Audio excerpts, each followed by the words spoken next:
Where the f does it say that you have the right to an AR-15 in the Second Amendment? It doesn't, probably because it hadn't been invented yet. Go ahead, show me. I'll wait. I'm a whole civics teacher. Well, for a whole civics teacher, you are making a lot of half-ass arguments. I've never seen the word AR-15 mentioned in the Constitution. Go ahead, show us. Okay, civics teacher, let's see if I can help here. The reason why the founders used generalized terms like arms instead of specifically listing out every weapon system that existed then or could exist in the future was because they were protecting a general right.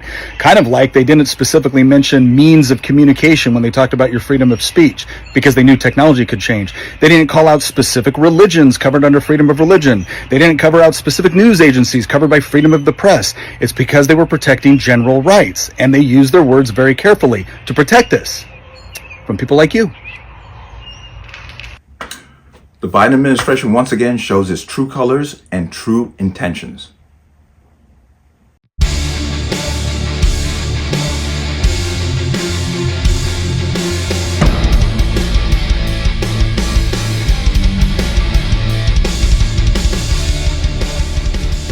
Welcome to another installment of the Connecticut Gun Bench. Today's video is brought to you by P.A.N. Firearms, LLC. P.A.N. Firearms, your NRA certification of multifaceted gun training. You can reach us at 203-300-6343 or use our website at www.panfirearmsllc.com. As always, there'll be a link in the description box below. And if you like channel, like content, and what I do here, you can support me. The link, everything's appreciated. And to my Connecticut residents, plan on getting your Connecticut pistol permit.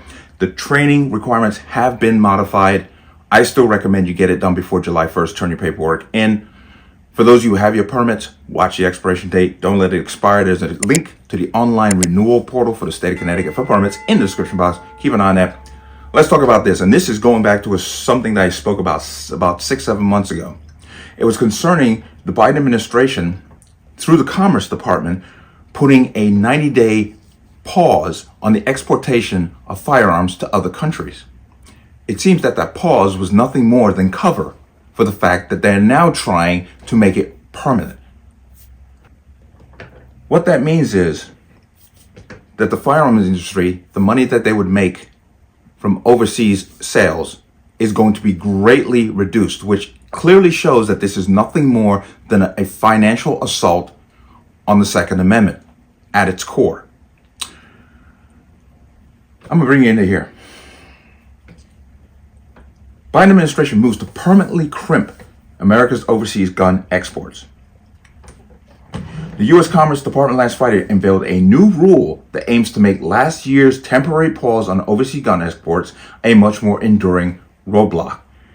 The 130-page interim final rule announced by the Commerce Department's Bureau of Industry and Security comes 6 months after the agency's 90-day halt in issuing any new export licenses for firearms, ammunition, and related items announced last October. That, of course, included scopes and gun accessories.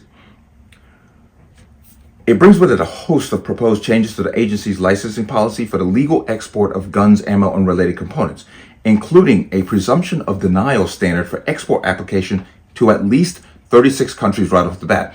Now, the countries that are exempt from this are Ukraine and Israel,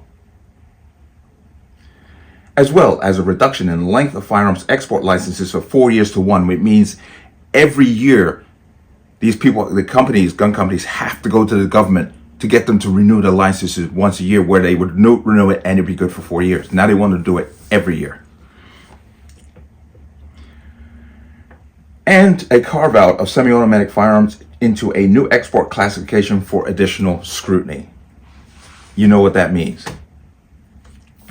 The administration bills the move as a sort of white knight intervention to reduce the risk of American guns being misused overseas. Yeah, that's really going to make a gun company that legally exports these items to another party who can legally receive them, who can legally sell them, is going to prevent crime.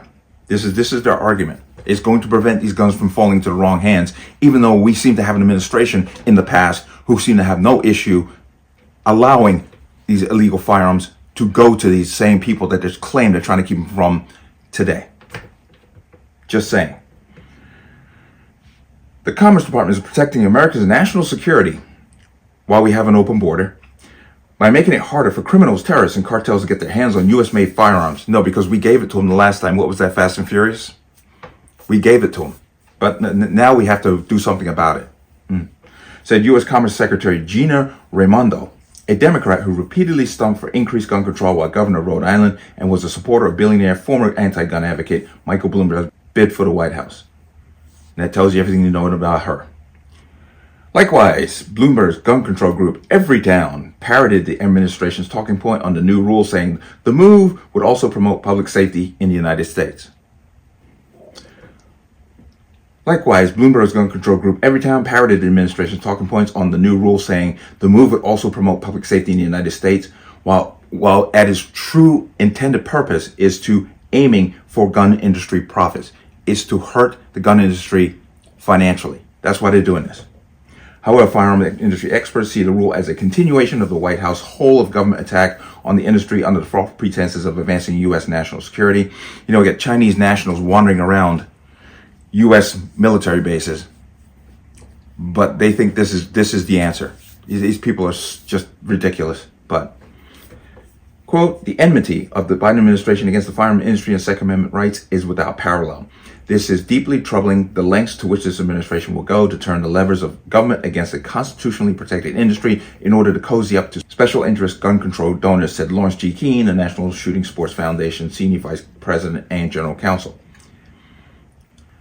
According to data from federal regulators, no less than 337,680 pistols, 217,830 rifles, and 43,312 shotguns, 24,690 revolvers, and 5,498 miscellaneous firearms were exported by the U.S.-based companies in 2022. The BIS estimates the rule would halt some $250 million in overseas sales, which is this is what the intentions are, by U.S. manufacturers and exporters, a figure seen by the NSF as wildly underestimated as a likely result of the less restrictive 90-day pause alone. The January 2024 firearms and ammunition export numbers from NSSF show a marked decline of 38.6% of the handgun category from 37,000 to 22,000, an almost 23% decrease in shotguns from 8,000 to 6,000 compared to the same period from 2023. Now, quote, the supposed temporary pause to review firearm export policies was a farce, said Keene. It was an effort to buy the administration time to gin up policies that would strike at the heart of the ability of this industry to stay in business. This has been the end goal since President Biden said from the Democratic debate stage that firearms manufacturers are the enemy. This is a wholesale attack on the industry that provides the means for Americans exercising their Second Amendment rights. I'm going to tell you flat out now that Biden is the biggest threat to democracy in this country. Him and his handlers. But, so basically this will not go into effect. It's going to be in the Federal Registry on April 30th, which it should have already been, and have public comment period that will remain open until July 1st, which they pretty much ignore.